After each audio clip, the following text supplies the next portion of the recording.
నమస్కారం, నా పేరు బాలా. బీసీఎన్ న్యూస్ కి స్వాగతం. ముందుగా ముఖ్యాంశాలు. మనమిత్ర వాట్సాప్ గవర్నెన్స్ ని ప్రారంభించిన మంత్రి నారా లోకేష్. తొలి విడతలో 161 రకాల సేవలను అందించనున్న రాష్ట్ర ప్రభుత్వం.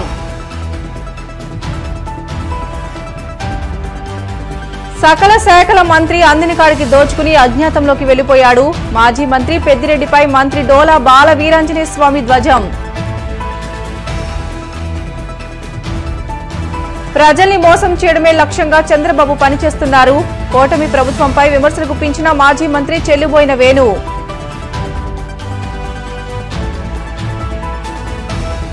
కూటమి ప్రభుత్వం అధికారంలోకి వచ్చాక అనంతపురం జిల్లాలో లా అండ్ ఆర్డర్ పూర్తిగా క్షీణించింది.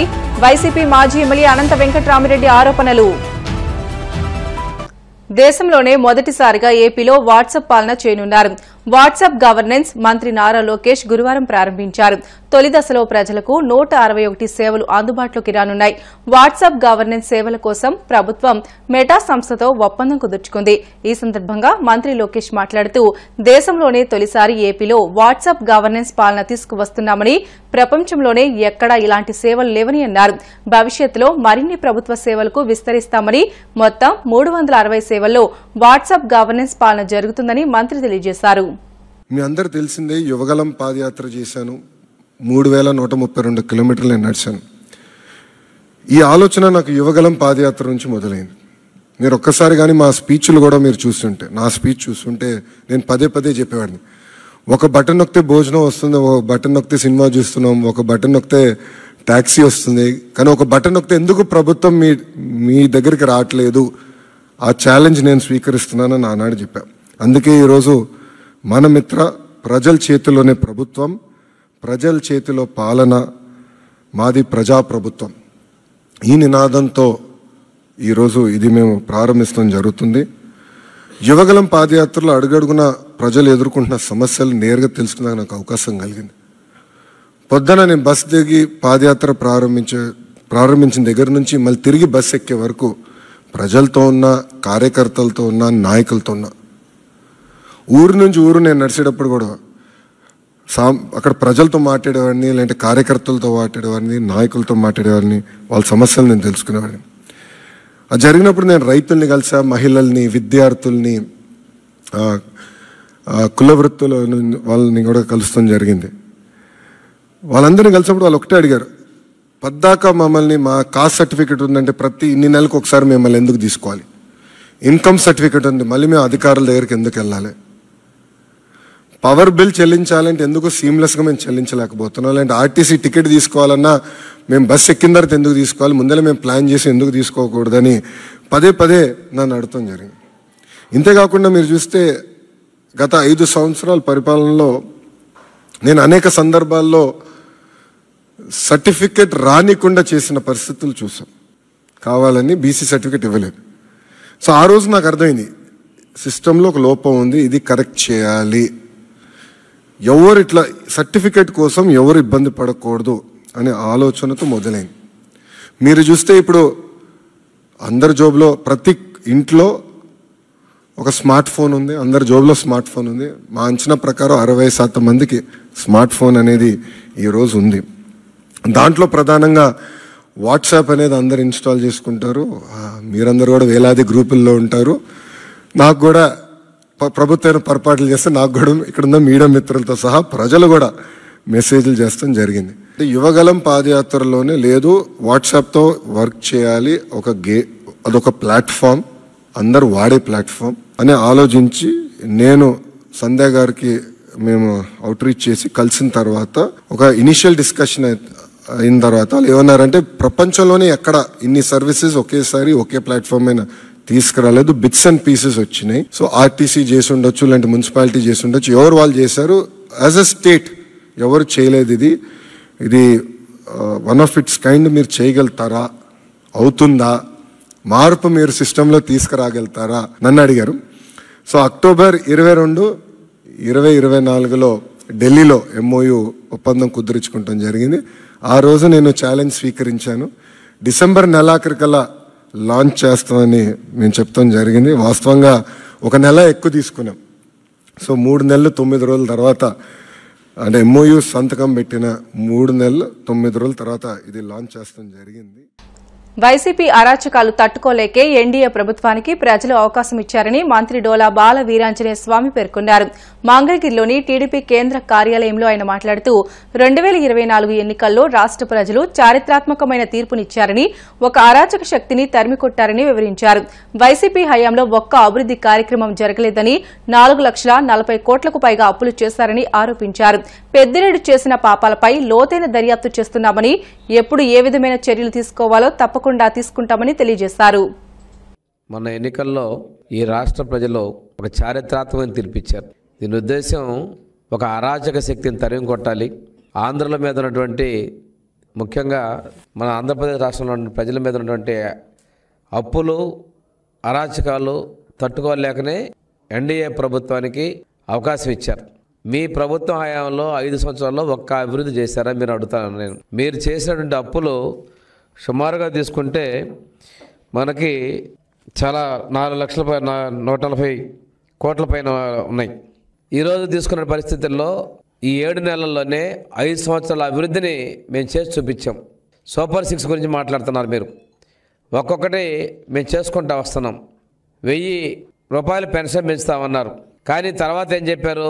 విడతల వారి అన్నారు. ఆ విడతలనేదో చిడతలనేదో ఒకళ్ళు చెప్పకుండా ప్రజలు మోసం చేసి మీరు అధికారంలోకి వచ్చారు. కానీ ఆ 1,000 రూపాయలు పెంచడానికి మేము చేసిన 2,000, 3,000 చేయడానికి ఆపసోపాలు పడ్డారు. మొన్న ఎన్నికల ముందు 2024 మీరు జనవరిలోనే 3,000 చేయగలిగారు. మేము ఇచ్చిన మాట ప్రకారం. నువ్వు చేసిన అప్పులు ఒక పక్క, నువ్వు చేసిన బకాయిలు ఒక పక్క, పెట్టిన బకాయిలు ఒక పక్క ఉన్నప్పటికి కూడాను పెన్షను 4,000 రూపాయలు ఇస్తాం. మేము అమలుపరిచాం మొదటి రోజు నుంచే. ముందు నుంచి ఇస్తామని చెప్పాం. మేము ప్రకటించినటువంటి ఏప్రిల్ నెల నుంచే మీకు అరియర్స్ ఇస్తామని చెప్పాం. దాని ప్రకారం ఇవ్వడం జరిగింది. ఈ భారతదేశంలో ఏ రాష్ట్రము ఇవ్వనంత విధంగా అత్యధిక మొత్తంలో పెన్షన్ ఇస్తున్నటువంటి ప్రభుత్వం చంద్రబాబు నాయుడు ముఖ్యమంత్రిగా ఉన్నటువంటి ఎన్డీఏ ప్రభుత్వం అనే విషయాన్ని మీరు గమనించుకోవాలి. అదేవిధంగా 6,000 రూపాయల పెన్షను వికలాంగులకి, మంచానికి పరిమితమైన వాళ్ళకి 15,000 రూపాయలు కూడా ఇది చారిత్రకంగా మేము ఇచ్చాం అనే విషయాన్ని మీరు ఒక్కసారి గమనించుకోవాలి. రెండోది, ఆడపడుచుల కష్టాలు చూడటం కోసం దీపం 2 పథకం ద్వారా 3 ఉచిత గ్యాస్ సిలిండర్లు ఇస్తా ఉన్నాం. మొదటి స్లాట్లో అందరికీ కూడా మేము ఇప్పుడు గ్యాస్కి ఉచితంగా 90 లక్షల మంది జనాభాకి, ప్రజలకి, కుటుంబాలకి మేము ఇది ఇవ్వడం మొదలుపెట్టాం. ఇది చూసి మీరు ఓర్చుకోలేక ఏదో ప్రగల్భాలు మాట్లాడారు. కానీ ప్రజలు తిప్పి కొడతామనే విషయాన్ని ఒకసారి గమనించుకోవాలి. పేదల ద్వేషి అయిన చంద్రబాబు ప్రజల్ని మోసం చేయడమే లక్ష్యంగా పనిచేస్తున్నారని మాజీ మంత్రి చెల్లుబోయిన వేణుగోపాలకృష్ణ విమర్శించారు. ప్రజలకు ఇచ్చిన హామీలపై కూటమి ప్రభుత్వం వెనక్కి తగ్గడంపై రాజమండ్రిలో ఆయన మీడియాతో మాట్లాడారు. తల్లికి వందనం, ఫీజు రియంబర్స్మెంట్, రైతులకు పెట్టుబడి సహాయం ఇవ్వకుండా అన్ని వర్గాలను చంద్రబాబు ప్రభుత్వం మోసం చేసిందని అన్నారు. మెగా డీఎస్సీ ప్రకటిస్తానని చెప్పినా ఇప్పటిదాకా అది జరగలేదని ధ్వజమెత్తారు. ప్రశ్నిస్తానని రాజకీయాల్లోకి వచ్చిన పవన్ కళ్యాణ్ ఎందుకు ఈ విషయాల్లో మౌనంగా ఉన్నారని నిలదీశారు. ఆనాటి మాజీ ముఖ్యమంత్రి, ఆనాడు ఫైనాన్స్ మినిస్టర్గా ఈ దేశ చరిత్రలో ఏ రాష్ట్ర ప్రభుత్వ ముఖ్యమంత్రి కూడా చేయనటువంటి ఒక ప్రకటన చంద్రబాబు నాయుడు గారు చేశారు. అది ఏ విధంగానంటే, ఆకాశమే హద్దుగా హామీలు ఇచ్చి 1 కోటి వరాలు అన్నాడు 94లో. 2004లో 94, 99 మధ్యలో 1 కోటి వరాలు ప్రకటించి అధికారంలోకి వచ్చిన తర్వాత నాకు అర్థం కావటం లేదు, ఈ రాష్ట్రంలో ఖజానా ఖాళీగా ఉంది, దివాలా తీస్తుంది ప్రభుత్వం అని ప్రకటన చేసినటువంటి ఒకే ఒక పాలకుడు చంద్రబాబు నాయుడు గారని. అధికారంలోకి రాకముందు ఆయన చెప్పినటువంటి మాటలన్నీ కూడా అసత్యాలు అనేటువంటి మాట రోషయ్య గారు చెప్పినటువంటిది సందర్భంగా గుర్తు చేస్తా ఉన్నాను. అలాగే 2014లో రాష్ట్ర విభజన జరిగింది. ఈ రాష్ట్రం విడిపోవడానికి ప్రధాన కారకుల్లో ముఖ్యుడు కాంగ్రెస్తో అంటగాగి చీకటిలో చిదంబరం ఒప్పందంతో ఈ రాష్ట్రాన్ని విభజిస్తారా లేదా అని శాసనసభలో ప్రకటనలు చేసి ప్రజలందరూ అర్థం చేసుకోవాలి. చంద్రబాబు నాయుడు గారు విజనరీ అని ఒక మాట అంటున్నాడు. దేనికి? ఆయన ఎదుగుదలకి, ఆయన అధికారం కోసం విజనరీ, రాష్ట్ర ప్రయోజనాల కోసం కాదు. దానికి ఒక చక్కటి ఉదాహరణ ఏమిటంటే, రాష్ట్రాన్ని విభజించే సమయంలో శాసనసభలో ఒక చర్చ జరిగింది. ఆ చర్చలో కనీసం ఒక్క మాట కూడా మాట్లాడనటువంటి వ్యక్తి చంద్రబాబు నాయుడు గారు. రాష్ట్రాన్ని విభజించమని డిమాండ్ చేసి రాష్ట్ర ప్రయోజనాల గురించి కనీసం పల్లెత్తి మాట్లాడనటువంటి వ్యక్తి చంద్రబాబు నాయుడు గారు. నిన్న ఆయన నీతి ఆయోగ్ సంబంధించినటువంటి ఒక ప్రకటన చేసి, నేను సూపర్ 6 హామీలు ఇచ్చాను, అవి అమలు చేయలేనటువంటి పరిస్థితిలో ఉన్నాను, దానికి కారణం జగన్మోహన్ రెడ్డి గారి పాలన అనేటువంటి ఒక పచ్చి అబద్ధాన్ని ఇవాళ వారు మీడియా సాక్షిగా ప్రజలకు తెలియజేస్తూ ఉంటే ప్రజలు వాస్తవం తెలుసుకోవాల్సినటువంటి అవసరం ఉంది. వైఎస్ఆర్ కాంగ్రెస్ పార్టీ అధికారంలో ఉండగా 5,224.83 కోట్లు ఖర్చు పెట్టారు. అంటే 2,437 కోట్లు ఎక్కువ ఆయన దృష్టిలో. 5,234 కోట్లు ఖర్చు పెడితే తక్కువ అనేటువంటి మాట చంద్రబాబు నాయుడు గారు వల్లి వేస్తున్నారు. ఇది అరిచేతిలో వైకుంఠమే కదా. ఖచ్చితంగా ఈ లెక్కలో కనుక తీసుకున్నట్లయితే అంకెల గారడితో చంద్రబాబు నాయుడు గారు ప్రజల్ని మోసగిస్తున్నాడు. ప్రజలకు కావాల్సింది మీరు చెప్పిన హామీలు అమలు, అది గమనించమని ఈ సందర్భంగా వారికి నేను మనవి చేస్తూ ఉన్నాను. ఒక్కటి, నేను మళ్ళీ పవన్ కళ్యాణ్ గారికి విజ్ఞప్తి చేస్తూ ఉన్నాను. లేదా పవన్ కళ్యాణ్ గారిని ఇది మీరు అడుగుతున్నాం అనుకుంటున్నారా, డిమాండ్ అనుకుంటున్నారా? మీకున్నటువంటి మీరు కూడా ప్రజలతో పాటు మోసపోవాలనుకుంటున్నారా? మీరు కూడా ప్రజలను మోసగించారు చంద్రబాబు నాయుడు గారు, మళ్ళీ మిమ్మల్ని కూడా మోసగించే పరిస్థితి వస్తుంది. ఖచ్చితంగా మీరు కూడా అడగనట్లయితే మీరేం చెప్పారు? సూపర్ 6 హామీలు ఖచ్చితంగా అమలు చేస్తామని చెప్పారు. ఇవాళ 15% వృద్ధి రేటు సాధించిన తర్వాత అమలు చేస్తామనంటే, అయ్యా నాయుడు గారు, ప్రభుత్వం 5 సంవత్సరాలు 8 మాసాలు అయిపోయింది. అంటే మీ దగ్గర ఉన్నది 4 సంవత్సరాలు 2 మాసాలు, 6 మాసాలు ఎన్నికలకు తీసేయండి. అంటే 3 సంవత్సరాలు 8 మాసాలు. 3 సంవత్సరాలు 8 మాసాల్లో మీరు ప్రజలకు ఇచ్చినటువంటి హామీలని ప్రణాళిక చేసుకున్నారు ప్రజలు. అనంతపురం జిల్లాలో లా అండ్ ఆర్డర్ పూర్తిగా క్షీణించిందని వైసీపీ జిల్లా అధ్యక్షుడు మాజీ ఎమ్మెల్యే అనంత వెంకటరామిరెడ్డి ఆరోపించారు. కూటమి అధికారంలోకి వచ్చాక అనంతపురం జిల్లాలో శాంతి భద్రతలు క్షీణించాయని, పోలీస్, రెవెన్యూ శాఖలు నిర్వీర్యమయ్యాయని తెలియజేశారు. కలెక్టర్, ఎస్పీ, డీఐజీలు ఏమి చేయలేని పరిస్థితిలోకి వెళ్లారని, అధికారం అనే ఆయుధంతో టీడీపీ నాయకులు పేట్రేగిపోతున్నారని ధ్వజమెత్తారు. జిల్లాలో పరిస్థితులను గతంలో కలెక్టర్, ఎస్పీ దృష్టికి తీసుకువెళ్లినా ప్రయోజనం లేకుండా పోయిందని ఆవేదన వ్యక్తం చేశారు. కంప్లైంట్ ఇవ్వడానికి పోలీస్ స్టేషన్కి పోతే అక్కడ సీఏలు లేడంటే కానీ ఎవరో కానిస్టేబుల్ కిషోర్, జాఫర్, ఒక 2-3 కానిస్టేబుల్ ఉన్నారు. వాళ్ళు కంప్లైంట్ తీసుకొని పక్కన పెట్టేసి గుడ్డలిప్పి ఒక డ్రాయర్తో నిలబెట్టి నోట్లో ఆ కానిస్టేబులే గుడ్డ పెట్టి